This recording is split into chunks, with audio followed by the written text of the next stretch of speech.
Well, Johnny, thank you very much. Ladies and gentlemen, thank you all for coming. I'm conscious that this is something of an away fixture. This is not just a London crowd, but a cool part of Camden. So this is, this is Manchester City at Old Trafford, as it were. This is Everton at Anfield, or Ian Botham doing a tour of Pakistan, or Rishi Sunak coming to Boris's birthday party. This is, then the king commanded, and they brought Daniel and cast him into the den of lions.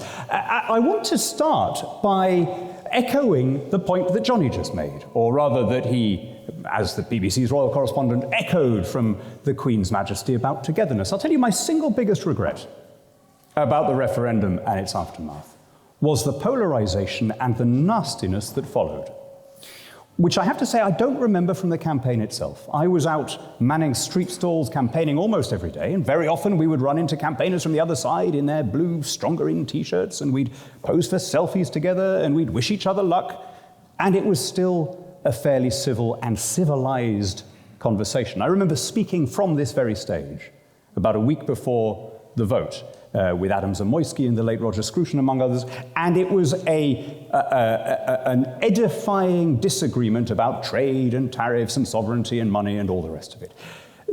The way in which both sides went into purity spirals and made this about identity and about what kind of people they imagined on the other side, I think is my single biggest regret.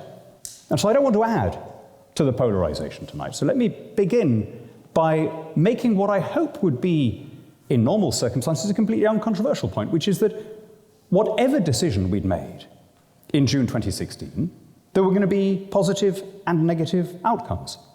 There were risks and gains with staying in, there were risks and gains with leaving.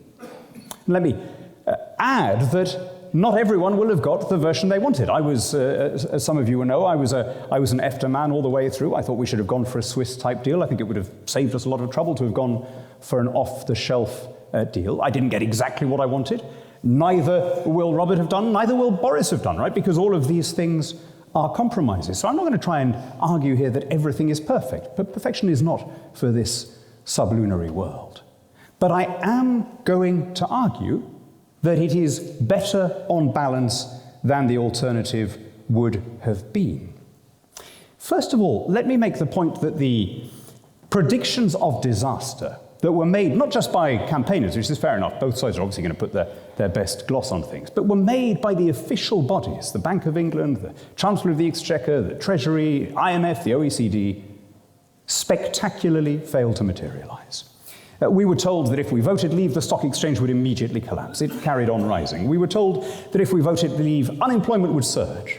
It fell and fell and fell to its lowest level prior to the coronavirus. There were more people in work than ever before in British history.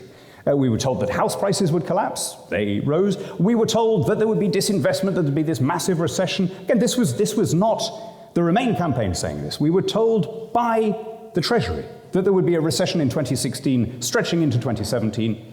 That emphatically did not happen. In fact, we can argue the toss about whether it would have been even better had we stayed in or whatever, and necessarily we're dealing with alternative histories there. But the one thing which I want to say, I think fairly uncontroversially, is that it was not catastrophic, and that the evidence of that is that prior to the coronavirus, the UK economy had outgrown the Eurozone economy. So whether it might have been even better or whatever, look, you'll all have your own views, but the prediction of an absolute calamity failed to materialise, as, by the way, did the various predictions of non-economic calamities.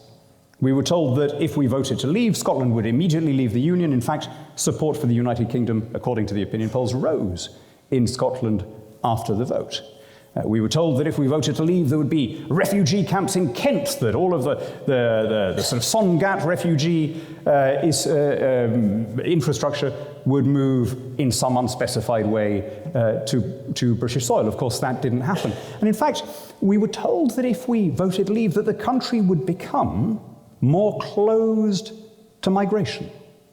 That has emphatically not happened. If you look at the numbers of visas in any category given this year, they are higher than pre-referendum, higher than pre-Brexit. whether you're looking at work visas, student visas, family unification, we have become a much more global country, and with the bonus that as levels of immigration have risen, concern about immigration has fallen, because people are prepared to sustain quite a large degree of immigration, provided they know that it is legal and controlled rather than out of their hands, which was, of course, what we argued at the time. Finally, we were told that we wouldn't get any trade deals.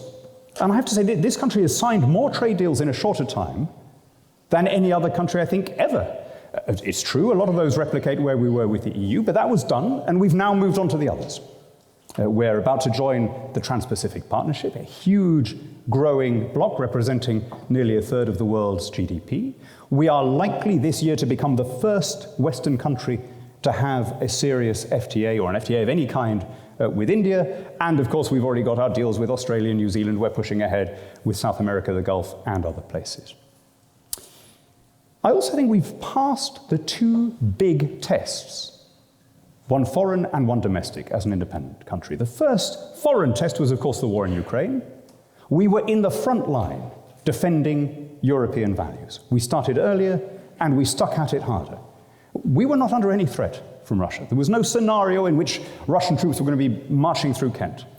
But as in 1914, as in 1939, we took our responsibility seriously as a defender of European civilization. And not only did we lead the defense of Ukraine, the supply of weapons, but we were the first country to lift all of our tariffs and restrictions on Ukrainian exports. I'm glad to say the EU followed a few weeks later.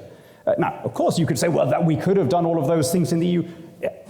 Realistically, I don't think anyone in Brussels is actually arguing that that would have happened. We've set the moral tone, and our neighbours followed. And then, of course, the first great national test was how to respond to the virus, and we effectively won the vaccine race twice. First with the first jab in the world and the quickest vaccine rollout, and then with the quickest booster rollout. And again, you might say, well, technically we could have still done that if we were in the EU. Come on. Look at what almost every Remainer was arguing at the time, that we had to go into the EU vaccination procurement scheme, that we were going to be killing people if we didn't do it. Even as a non-member, we had to go along with what they were doing. Does anyone seriously imagine? I'm sure neither Dominic nor Stella will be shifty enough to try and argue this, that we would, had we been a full member, that we would have been able to resist that pressure. So I think we have passed with flying colours. But I have to finish on this point. The EU, let's recall this, is the only actor to have put, however briefly, to have invoked a border in Ireland for the sole purpose of preventing vaccines reaching the United Kingdom. And what I infer from that is that although we are trying to be good neighbours, although we recognise that we want the EU to prosper, just as we want it to be secure, we want it to be rich, we want them to be wealthy neighbours so that they're good customers and we like them, they have still not got over the idea that Britain is a recalcitrant province that needs to be taught a lesson and brought to heel. Ultimately, I would rather live in a generous, open, global country, interested and engaged in the affairs of every continent, including Europe, than in one that cannot get over its relations with its biggest market and closest neighbour. And that's why I am happy to live in a global Britain, prosperous, independent, and free. Thank you. Thank you very much, Dan.